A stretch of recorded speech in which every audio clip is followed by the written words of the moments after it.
It's really great that we've got Jim Rosenthal from Tex Air Filters presenting. We're also going to be talking about the Corsi Rosenthal box air cleaner.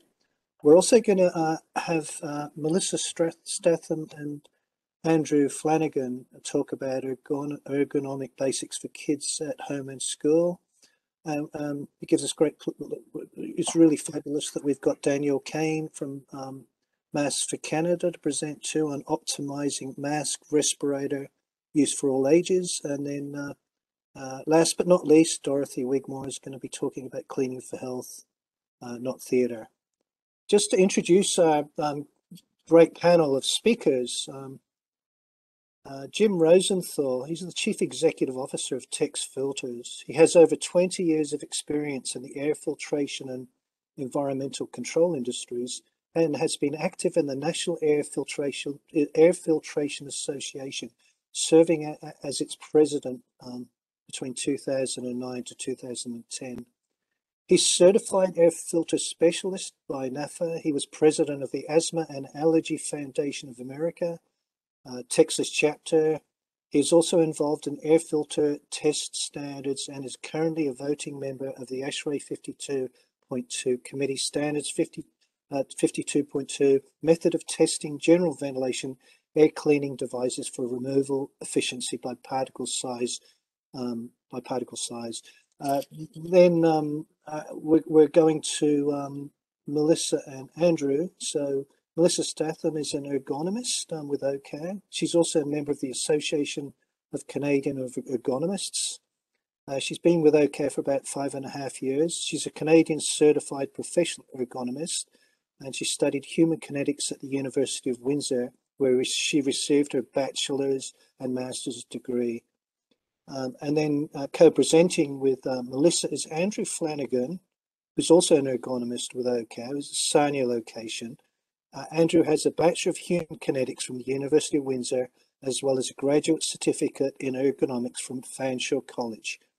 Andrew currently holds the designation of Associate Ergonomist with the Canadian College for the Certification of Professional Ergonomists. We've also got Daniel Kane, who's a master's candidate in infectious diseases with the London School of Hygiene and Tropical Medicine, and is a member of Masks for Canada, a COVID-19 safety advocacy group.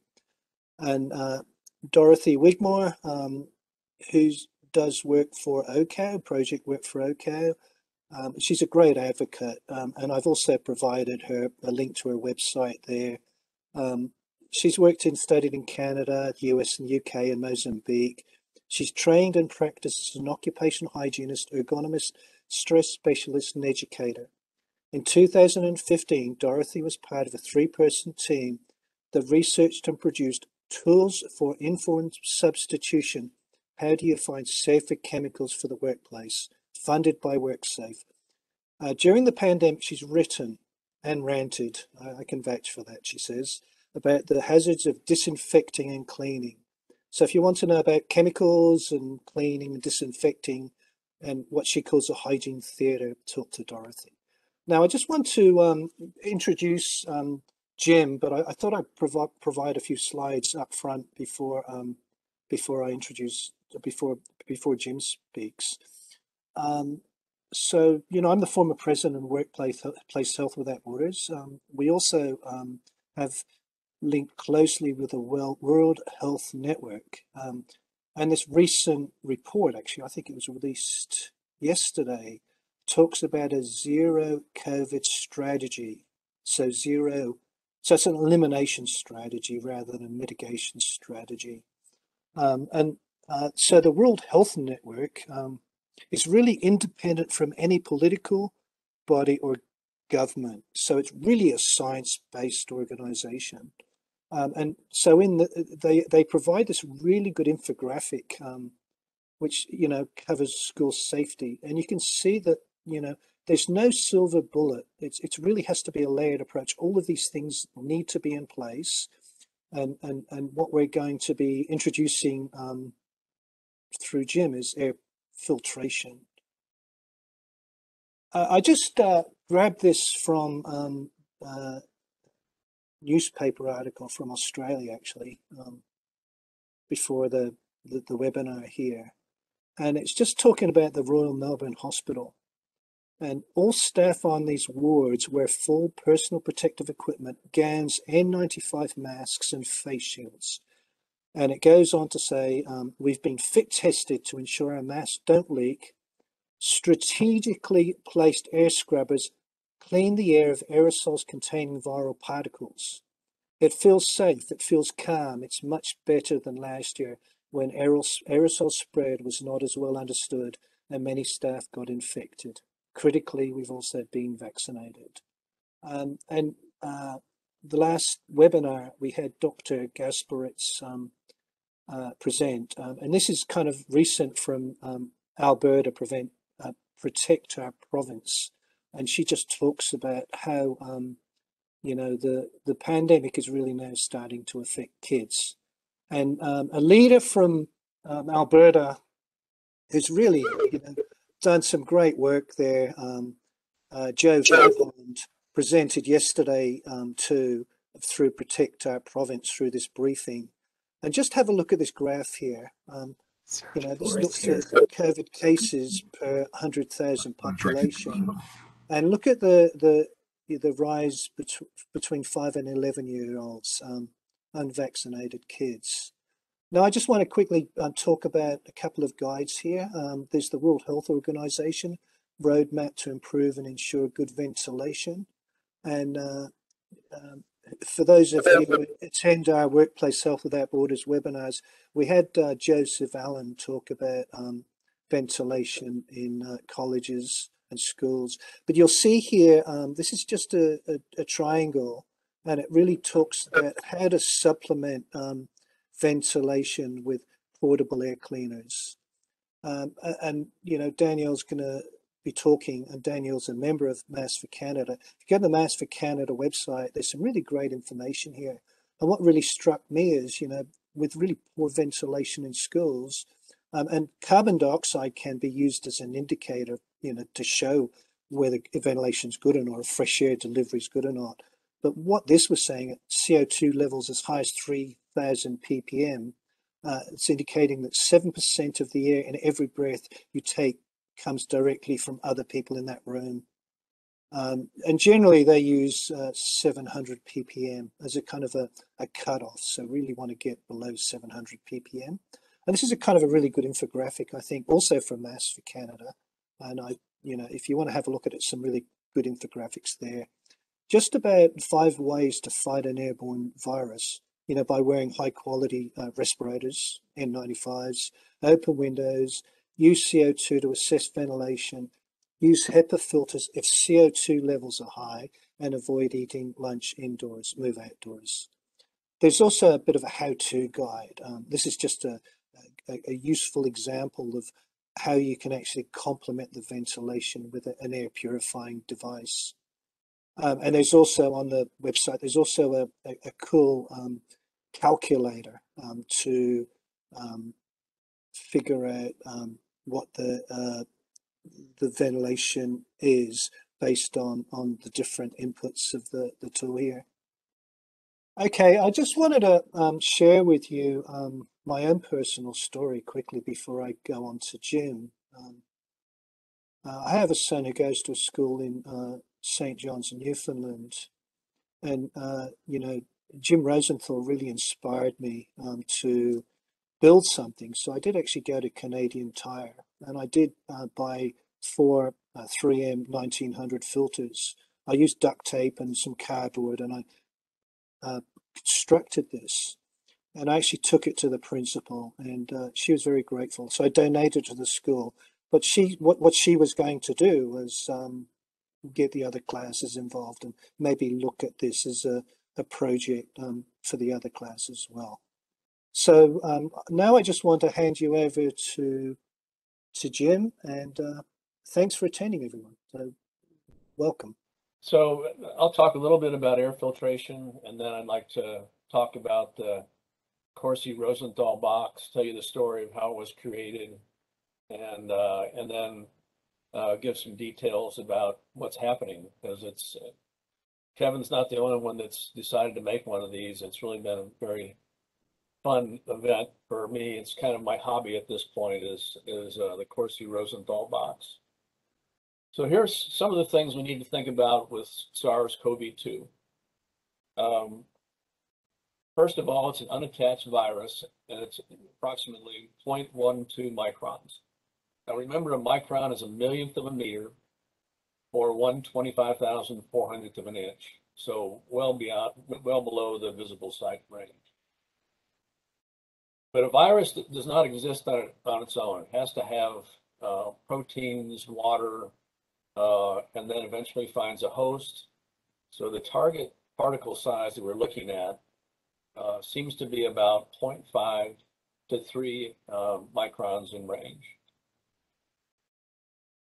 And these particles stay airborne for hours. A 1 micron particle settling rate is about 6 inches an hour. So it's going to stay in the air for a very long period of time.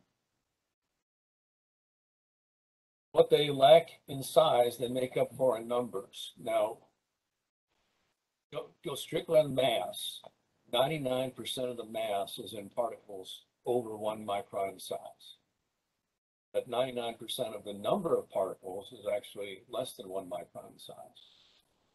Now, you have to remember that you're looking at volume. So like if the size of the virus is 0.12 and the particle is 0.5, you're not going to get very many virins in that particle. And they are emitted by things like breathing, talking, laughing, singing, and of course coughing and sneezing. So you put in the air, they are aerosols. I think after over a year of working on this, most people agree that a major means of transmission is aerosol particles. Here are the current recommendations for COVID-19. This is building wide. You need to confirm that the systems provide at least the minimum outdoor air ventilation. Turn off any of the devices that will shut down outside air. You need to try to bring in as much outside air as possible. MERV 13 filters are higher for recirculated air. I'll show you why in just a minute.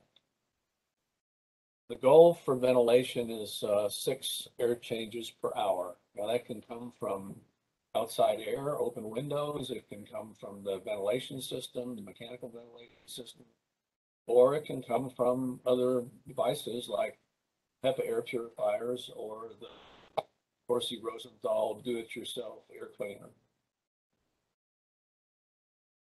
That's where we come in with using the supplemental systems.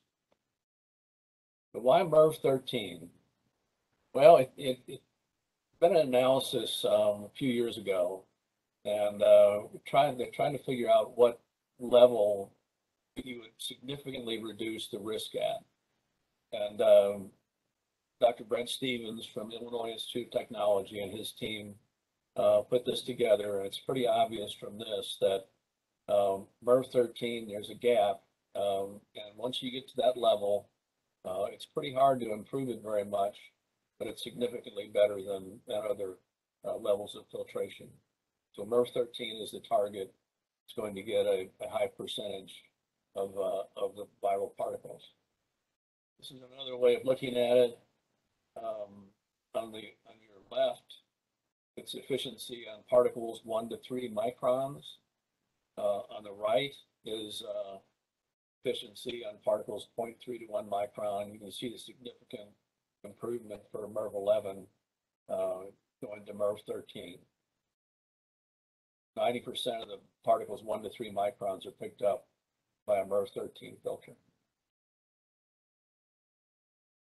One of the things that everybody needs to understand, and this is probably my pet peeve when it comes to somebody explaining air filters, like a HEPA filter is 99.97% effective on particles 0.3 microns.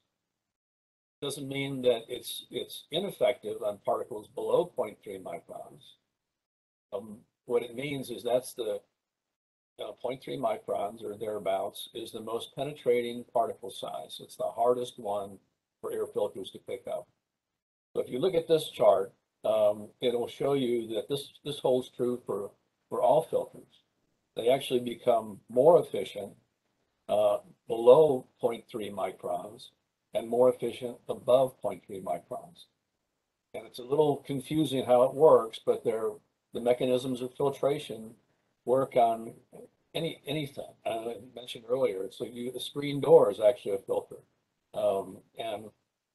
As we found out with all the people making masks out of different fabrics, they're all filters as well. They all work on these same principles. Very briefly, the last year has been a nightmare for everybody in the air filter business. The recommendations changed to MERV 13. MERV 13 was about 5% of the market. As soon as the recommendations changed, all of a sudden it became 40% of the market. Half of the MERV 13 filters are made out of melt blown. Melt blown is also what's used to make masks. And basically 2.5% pre-COVID, all of a sudden the demand was 40%. So it took a full year of us working hard as an industry to get it to the point where MERV 13 media is expensive, or excuse me, is available at this point. It's a little more expensive, but if you look at it in filters versus risk, it's a relatively low cost. And not all systems, right? MERV 13 filter is somewhat more resistant. Not all systems, not all HVAC systems are capable of running a MERV 13 filter. So the recommendations are you go to MERV 13 or the highest MERV level that your system can stand. So, and really they're fairly close. MERV 10 is 0.2 inches of water. These are measures of resistance or system, but just look at the numbers. They're 0.2 for MERV 10, 2.6 for MERV 11, 0.27 for MERV 13 obviously gets dirty faster. You may have to replace it more often, but I think that's a good thing. Some school districts, because of concern about the resistance, have gone to MERV 11, and what we found is that most school districts are either all MERV 11, all MERV 13, or still doing systems in every school district that could go to a efficiency level. So I like to look at it this way. Look at the top line here.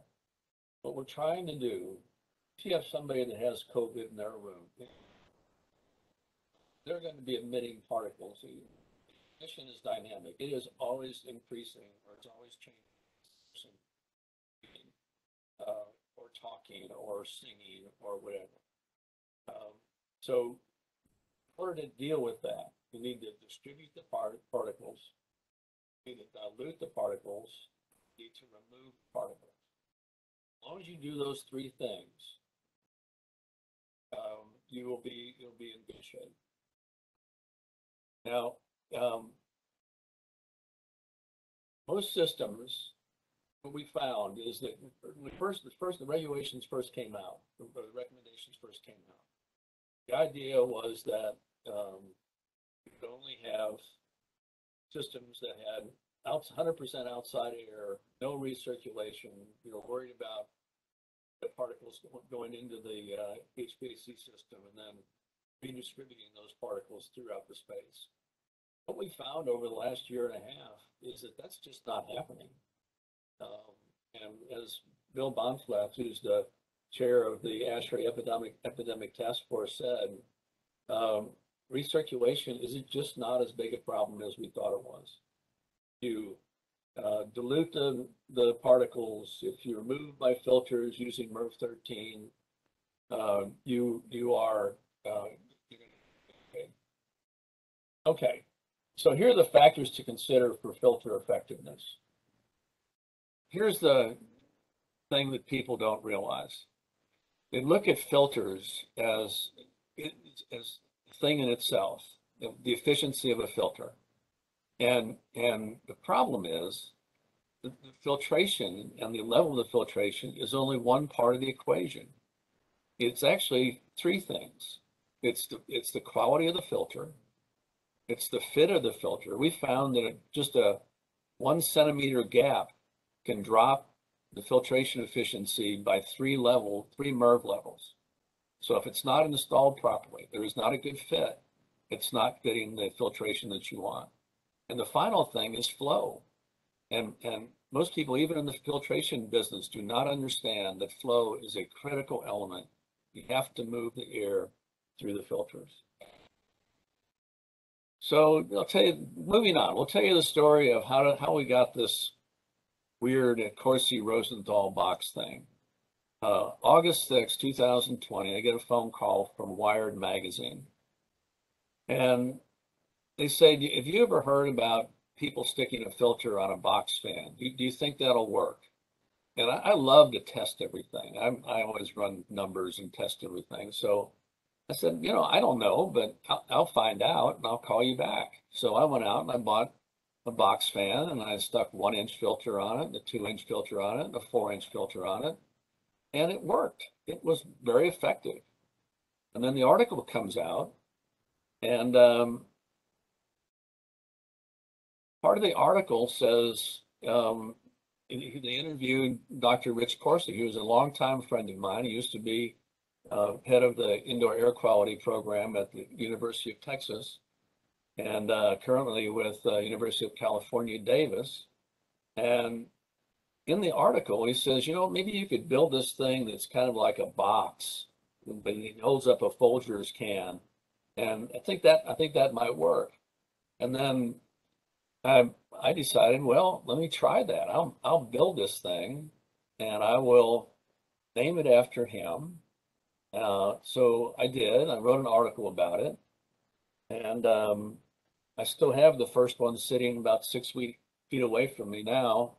Let the filters run for about 10 months before I changed them, and they were in great shape even 10 months. So that's the origin of the Corsi box. But he wouldn't let me do that. As soon as it came out, he said, "No, you did it. I'm not going to let it be the Corsi box. It's got to be the Corsi-Rosenthal box." And so that's the name that we've gone with. Very easy to assemble. I mean, if Kevin can do it, anybody can do it, right? So it just takes about 25 minutes to do. Great instructions on the internet. Supplies are easy to find. It takes 4 or 5 MERV 13 filters. It's inexpensive, costs less than $100. Simple construction. My motto is, if you can seal a box, you can make a Corsi-Rosenthal box air cleaner. It is literally that simple. It's powerful, does 580 feet per minute, 24 inches from the fan. It's efficient. These are numbers that I've found with my own particle counters. It's safe. UL did a study about it. It was sponsored by the EPA, and found that even with one filter, a 1-inch filter on the fan, on the box fan, that all the parameters were, all the results on temperature, electricity usage, everything was in the parameters necessary for safety. It's quiet. It's about, I got about 51 decibels on low at 6 feet. And it's scalable. I mean, people are making these. This is one example from last year. They made 18, put them in a school, a private school, literally had no COVID in the school for the entire year. And they've just changed the filters about 2 weeks ago for the new school year. So how well does it work? Well, there've been a lot of skeptics. I mean, you think about it, it's a box fan and 4 or 5 filters stuck to it. I mean, it's not very elegant. One of the great researchers that's working today is Dr. Shelley Miller from the University of Colorado. She called me up and she said, "I've got a student that would like to do a project on this." said, well, I'll send you the filters. So I sent her the filters. The student did the project in her apartment, found that the Horsey Rosenthal box reduced the PM 2.5 by 92%, which is a pretty impressive. But I also tried to do, and this really is important for the flow part of this. Did a little battle of the air cleaners. Contestant number one, IQ Air HEPA air purifier, $900 HEPA air purifier. Contestant number two, the Corsi Rosenthal box with MERV 11 filters, and these are the efficiencies. At E1, it's 27%. For E2, 1 to 3 microns is 67%. E3 is 85%. Remember, HEPA is 99.97% effective at 0.3 microns. So who's going to win? Contestant number one or contestant number two? Well, surprise, surprise, the MERV 11 Corsi Rosenthal box beats the $900 HEPA air purifier. And this goes back, it's not filtration, it goes back to the 3 F's. You have filtration, you have fit, and you have flow. And the flow of the MERV 11 box is much greater than the flow of the HEPA air purifier. It's a relatively small room. You have many passes through the filter. Therefore, you have higher efficiency. So it's really important to think of flow as well. This is a chart. It can go up on the internet, and Marwa Zatari, she's done a wonderful job of putting out 60 or 70 of the top HEPA air purifiers and rated them on the basis of their CADR, which is clean air delivery rate, purchase costs, noise that they make. And if you go over here in the far left, you'll see the line going to the Horsey Rosenthal box. In this case, it had a 250 CADR. Cost was about 30 cents or 25 cents per cubic foot CFM.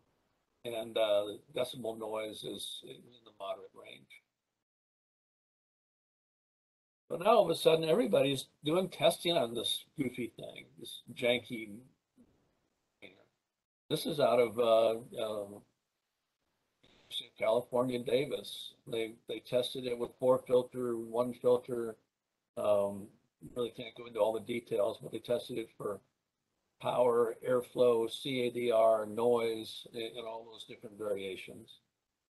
So it's being tested continuously.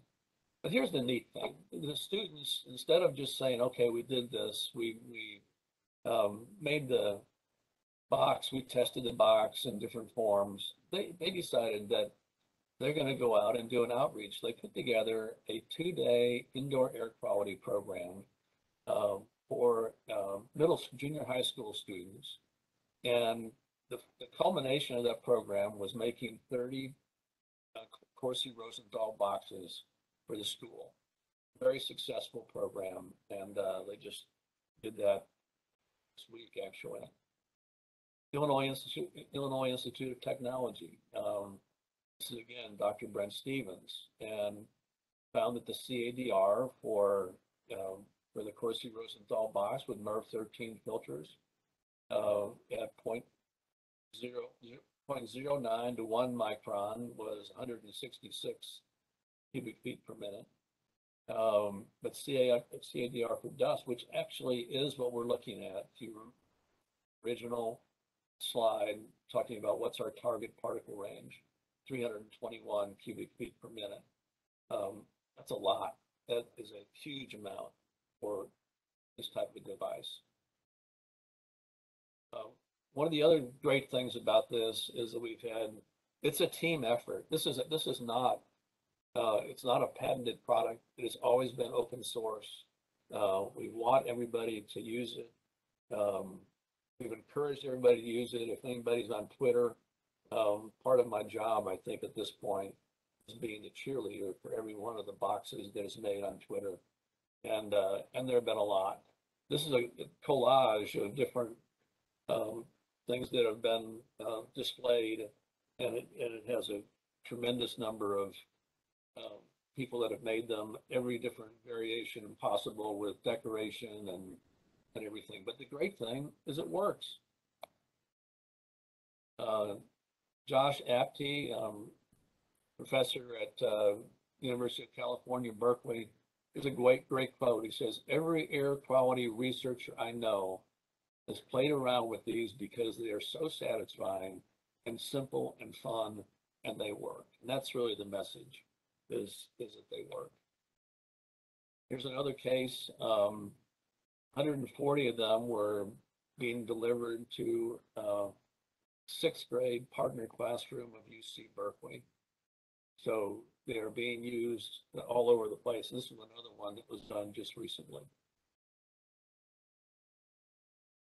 And then it doesn't have to be a university, just people who want to volunteer are making these. This is a round one, 30 of these were made, and a very successful program. So that concludes my talk, and I'll be available for questions. Just to summarize, it's not my deal. It has my name on it, but it's everybody's. And as somebody says, it takes a village, and that's really what we've been trying to do here. We've been trying to make it so that everyone has a chance to participate. Thank you. Thanks so much, Jim. I thought we really appreciate you spending the time to share this, your knowledge and what's being done with us. And it is it's inspiring. It definitely inspired me to take the time out. And as you said, if I can do it, anybody can do it. I'm not the best, the most practical person. And when I actually pulled the box fan together, I was just very cognizant to make sure there were no gaps when I put it all together. And also, there's a fella, Ryan Utter, who shared his specs with me, and he built one. And when he sort of sent me a little video of what he had a balloon floating above the fan. So what that was showing was that, when you put the box fan on, the air's actually got to be blowing up away from the filters, so it's pulling air in through the filters. For the person doing it for the first time, they might set the fan the other way around. But anyway, the balloon was going up, and I think if we think about this this series of COVID webinars, it's about solutions and success stories. So what you've provided is a solution, and there's some success stories that have come out of this. And I think all of the people on this webinar can do something with this information. You've provided some low-hanging fruit. People can actually go and make one, get the material from Canadian Tire. It's not that difficult to make, and use it in their homes, or use it in a church, or where there's some sort of congregate setting, or even donate to the school and talk to teachers and principals. So I just wanted to take the time out. Look, there's been a few questions come through the chat box, which I think are probably better if we get towards the end, so we don't hold out the speakers. But has anybody else on the call done a similar thing, and did they want to share a little bit of their story with us now, with the rest of the audience? Thank you. You can raise your hand, or you can show yourself. Don't be shy. We're a friendly mob.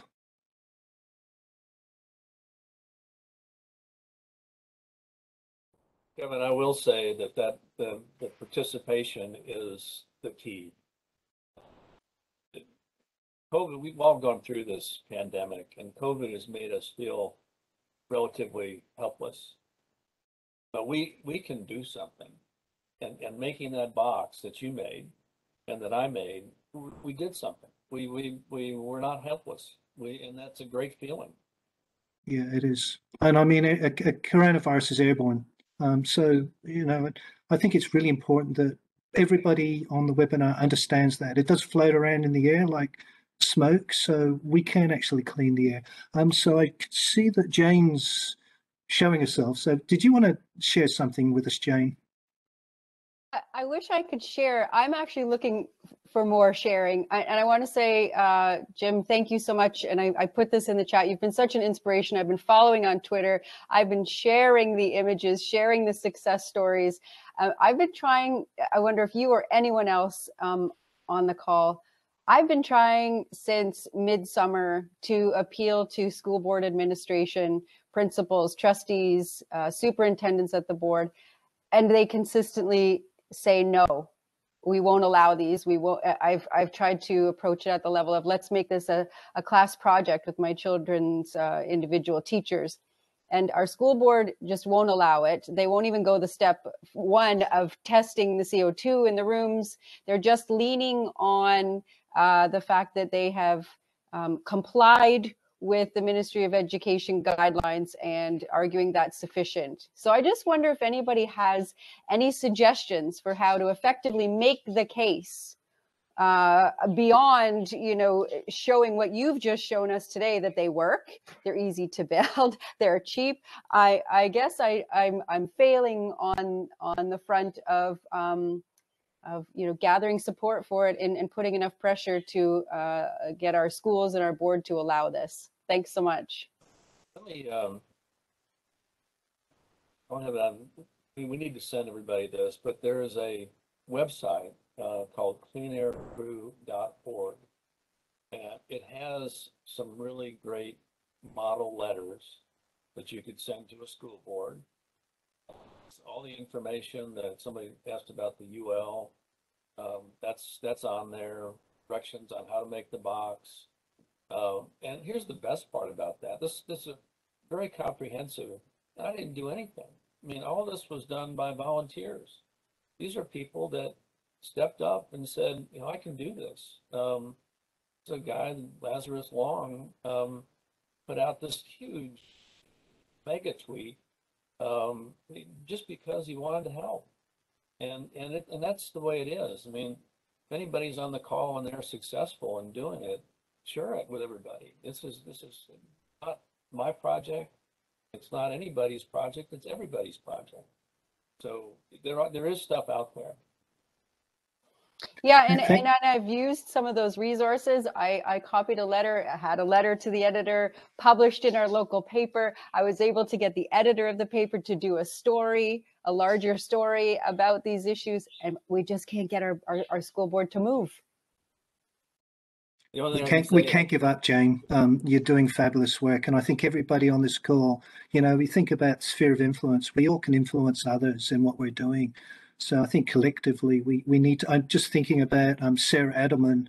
You know, she gave CO2 monitors to her kids, and her kids would go to school with CO2 monitors. And she's just kind of been pushing and pushing and pushing. But I think collectively we can do something, but we should just keep trying. That's all. And I think, you know, what Jim shared with us, it gives us all an opportunity to move with that knowledge. So thanks. I think that's my advice as well. We just can't give up. We just got to keep going, and may not be successful the first 20 times you do it, but hopefully the 21st time is going to be successful. Kind of hard to keep your mood up though when you do it. It has to be okay. difficult.